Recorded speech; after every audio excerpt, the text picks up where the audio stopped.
Okay so well हाँ, कई devotees कहते हैं भाई हमें उत्साह नहीं आ रहा, हमारी आधी पौनी भक्ति चल रही है, कभी 2 माला होती है, कभी 4 माला, कभी कोई माला नहीं होती।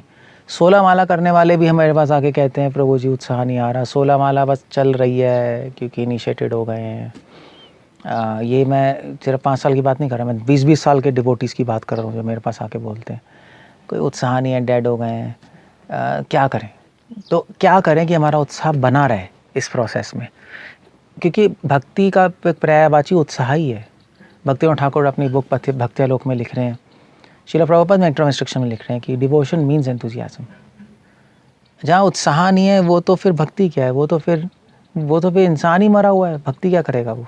अगर किसी काम करने में उत्साह नहीं है तो वो काम की वैल्यू ही क्या है? कुछ काम की कोई वैल्यू ही नहीं है। उत्साह भक्ति की लाइफ फोर्स है, उसके प्राण है, भक्ति ही है, ये शास्त्रों ने कह दिया।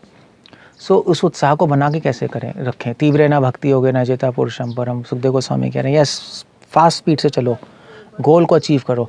उत्साह नहीं होगा तो एक और प्रॉब्लम है, आप गोल तक पहुंचोगे नहीं। पहुंचाने वाले बहुत कम है, खींचने वाले ज़्यादा हैं। पहुंचाने वाली फोर्सेस तो कम है, खींचने वाली फोर्सेस बहुत ज़्यादा है संसार में, आप तो नीचे खिंच जाओगे। इसलिए कहावत है कि कि ये नहीं होता आपका क्या कहते हैं, एक क्या कहते हैं झूला होता है जिस पे लोग जो बच्चे फिसल के नीचे चले जाते हैं। तो कहावत है अगर उस पर आप चढ़ोगे तो या तो ऊपर जाओगे या नीचे आओगे, बीच में नहीं खड़े हो सकते। आप स्लिप होकर नीचे आ जाओगे या पूरा ऊपर चढ़ जाओ। बचपन में ऐसे होते थे, भाग के आते थे और टेढ़े चढ़ जाते थे। इसकी स्पीड कम होती थी तो बीच में फिसल के फिर वापस आ जाता था, आपने देखा होगा। सो यही भक्ति में है, पूरा उत्साह नहीं है तो नहीं पहुंच पाओगे, बीच में फिसल के वापस आओगे। तो कैसे उत्साह रखें? That's a whole question. Well इसका एक सीधा साधा उत्तर है, श्रील प्रभुपाद से पूछा था एक बार, और श्रील प्रभुपाद ने एक्चुअली कई बार श्रील प्रभुपाद ने अपने गुरु कन्वर्सेशन लेटर्स में बोला कि अपने डिसाइपल्स को कि अगर तुम्हें हमेशा एंथुसियास्टिक रहना है, रीड माई बुक्स। ये एक बहुत सिंपल फार्मूला है मगर बहुत ही पावरफुल है, क्योंकि श्रील प्रभुपाद ने अपनी बुक्स में सिर्फ इन्फॉर्मेशन नहीं दी, श्रील प्रभुपाद ने अपनी बुक्स में अपना एंथुसियाज्म, अपनी स्पिरिट, अपनी इंस्पिरेशन भी डाली हुई है। श्रील प्रभुपाद की बुक्स पढ़ के उत्साह आता है।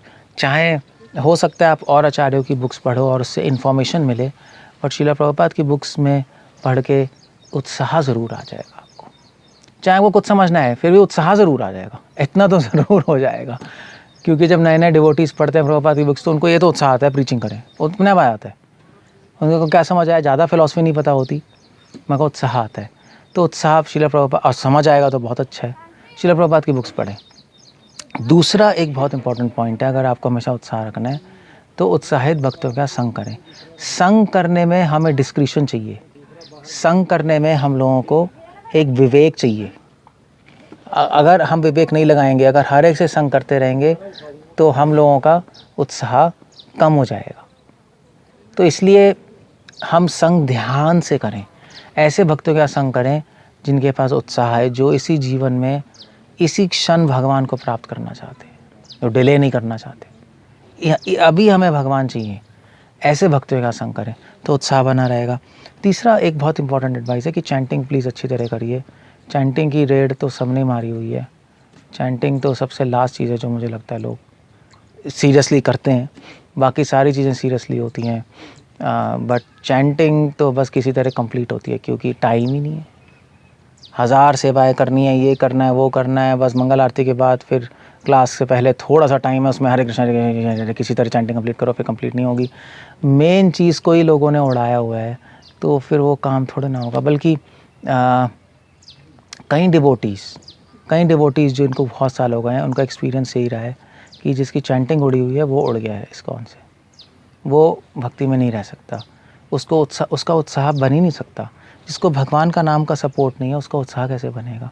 भगवान का नाम सपोर्ट तब आता है जब आप चैंटिंग अच्छी तरह करो। चैंटिंग अच्छी तरह करने का मतलब क्या है वो तो एक अलग टॉपिक है, मगर ये समझ के भगवान का नाम भगवान खुद है, कंप्लीट करने में ना लगे रहें हम बस चैंटिंग को।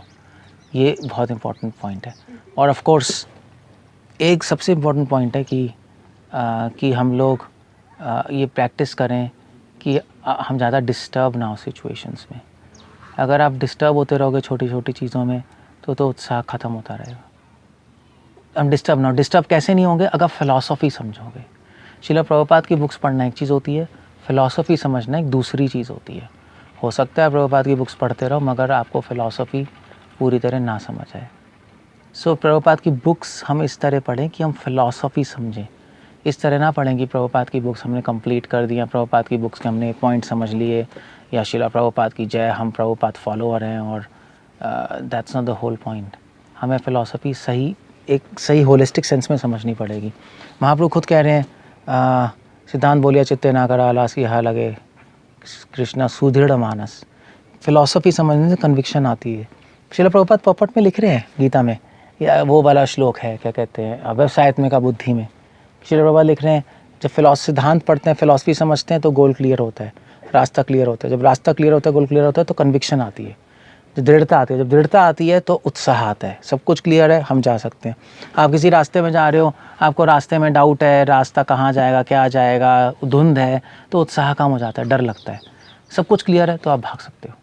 सो इसलिए ये सारे टिप्स हैं, ये सारा ध्यान रखिए। एक बहुत इम्पॉर्टेंट प्रैक्टिकल टिप है जो हमारे डिवोटीज़ के लिए, बाहर का खाना मत खाइए। ये बहुत इम्पॉर्टेंट है, प्रैक्टिकल चीज़ें हैं, ये बहुत अप्लाई करती हैं। बाहर का खाना खाएंगे या बाहर की चीज़ें भगवान को ऑफ़र करके खाएंगे इस नाम से कि भगवान ने ले लिया, तो माइंड आपका कंटेमिनेट हो जाएगा। दुष्ट हो बे मन, भगवान का स्मरण नहीं होगा। जहाँ तक हो सके बाहर की चीज़ें ना खाएं। अगर स्टॉप कर सकते हो तो बेस्ट है ही। अगर फास्ट स्पीड से जाना है, उत्साह बना के रखना है, तो स्टॉप कर दीजिए बाहर का खाना।